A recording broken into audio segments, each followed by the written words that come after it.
Hello friends, কেমন আছেন সবাই? আশা করছি সবাই ভালো আছেন। আজকে আপনাদের সাথে খুব সহজভাবে চিংড়ির মালাইকারি শেয়ার করার চেষ্টা করব। একদম ঘরোয়া কিছু উপকরণ দিয়েই এই রেসিপিটা বানিয়ে নেওয়া যাবে এবং খেতে অসম্ভব সুস্বাদু হবে। আশা করছি আমার আজকের রেসিপিটা আপনাদের কাছে অনেক ভালো লাগবে। তো চলুন কথা না বাড়িয়ে আমরা মূল রেসিপিতে চলে যাই। মালাইকারির জন্য আমি এখানে মাঝারি সাইজের চিংড়ি মাছ নিয়েছি 20 পিস। মাছগুলোকে খুব ভালোভাবে কেটে পরিষ্কার করে ধুয়ে নিয়েছি। এখন কিছু মশলা অ্যাড করে নিব। দিয়ে দিচ্ছি হাফ চা চামচ লাল মরিচ গুঁড়া, দিয়ে দিচ্ছি হাফ চা চামচ হলুদ গুঁড়া, দিয়ে দিচ্ছি পরিমাণ মতো লবণ। এখন সব কিছু খুব ভালোভাবে মাছের সাথে মাখিয়ে নিব, যাতে করে মশলাগুলো সব মাছের সাথে খুব ভালোভাবে মিশে। মাখিয়ে আমি 5 মিনিট রেস্টে রেখে দিব। তারপরে মাছগুলোকে ভেজে নেব। চুলায় একটি প্যান বসিয়ে দিয়েছি। দিয়ে দিচ্ছি 1/3 কাপ রান্নার রেগুলার তেল। আপনারা চাইলে সরিষার তেল দিয়েও এই রান্নাটি করে নিতে পারেন। তেল গরম হয়ে গেছে, এখন এক এক করে সব মাছগুলো দিয়ে দিচ্ছি। চিংড়ি মাছগুলো যখন এক পাশে 40 থেকে 50 সেকেন্ডের মতো হবে, সে পর্যায়ে উল্টিয়ে দিতে হবে। চিংড়ি মাছ খুব বেশি সময় ধরে ভাজার দরকার হয় না। বেশি সময় ধরে ভাজলে চিংড়ি মাছ শক্ত হয়ে যাবে। এই জন্য এক পাশে যখন 50 সেকেন্ডের মতো হবে, তখনই উল্টিয়ে আর এক পাশে এরকম 50 সেকেন্ডের মতো ভেজেই তুলে নিতে হবে। মাছগুলো ভাজা হয়ে গেছে, আমি এখন তুলে নিচ্ছি। বাকি মাছগুলো আমি একইভাবে ভেজে নেব।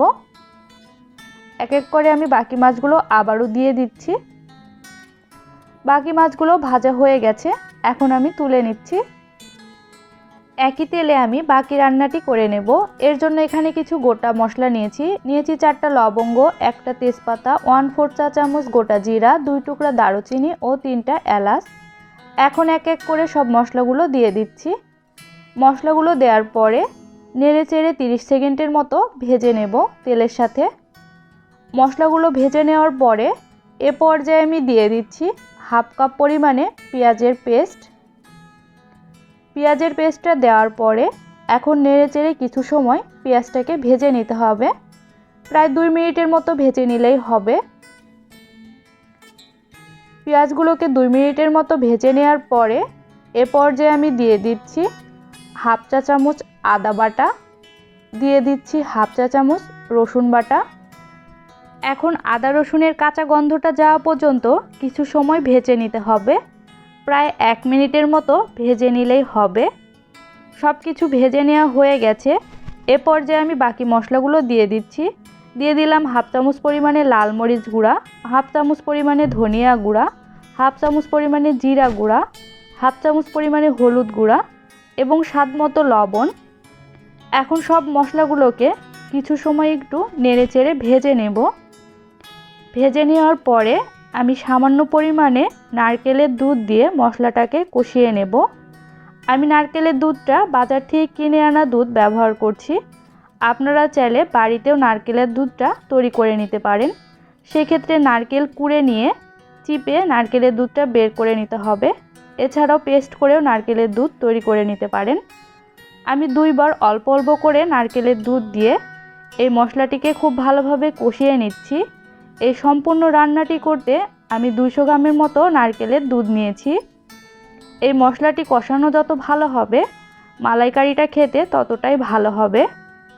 মশলা থেকে তেল উঠে এসেছে। এ পর্যায়ে আমি চিংড়ি মাছগুলো দিয়ে দিচ্ছি। চিংড়ি মাছগুলো দিয়ে মশলার সাথে একটু নেড়েচেড়ে মিশিয়ে নেব। চিংড়ি মাছ রান্না করতে বেশি সময়ের প্রয়োজন হয় না, এজন্যই মশলাটাকে খুব ভালোভাবে কষিয়ে নিতে হবে। এখন বাকি যে নারকেলের দুধটা আছে সে দুধটাও দিয়ে দিলাম। এখন সব কিছু খুব ভালোভাবে মিশিয়ে নিয়ে ঢেকে রান্না করে নেব 10 মিনিটের মতো। আপনাদের হাতের কাছে যদি নারকেলের দুধটা না থাকে, সেক্ষেত্রে গরুর লিকুইড দুধটা দিয়েও এই রান্নাটি করে নিতে পারেন। সেক্ষেত্রেও খেতে ভালোই লাগবে। এখন ঢেকে দিচ্ছি 5 মিনিটের জন্য। 5 মিনিট পরে ঢাকনাটি খুলে নিলাম। এখন আমি দিয়ে দিচ্ছি 3টা কাঁচামরিচ। কাঁচামরিচের মাঝখান দিয়ে একটু কেটে নিয়েছি। দিয়ে দিচ্ছি 1/4 চা চামচ গরম মশলা গুঁড়া। এখন আবারও নেড়েচেড়ে মিশিয়ে দিয়ে আমি ঢেকে দিব 5 মিনিটের জন্য। এই রান্নাটি হতে 8 থেকে 10 মিনিটের মতো সময় লাগে। আমার রান্নাটি প্রায় হয়ে গেছে। আপনারা যদি বেশি পরিমাণে ঝোল রাখতে চান তাহলে এই সময়ই নামিয়ে নেবেন। আমি আরেকটু ঝোল শুকিয়ে নেব, কারণ আমার কাছে মনে হয় মালাইকারিটা একটু শুকনো শুকনো হলেই খেতে ভালো লাগবে।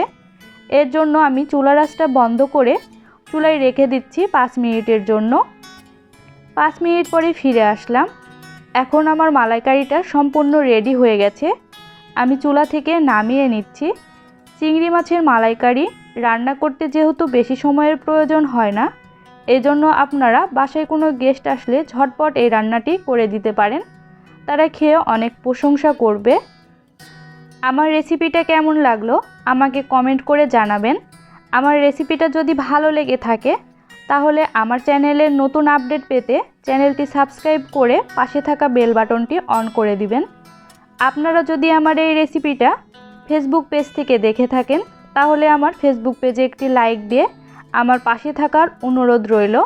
আজকের মতো এই পর্যন্তই। সবাই ভালো থাকবেন, সুস্থ থাকবেন। দেখা হবে পরবর্তী ভিডিওতে।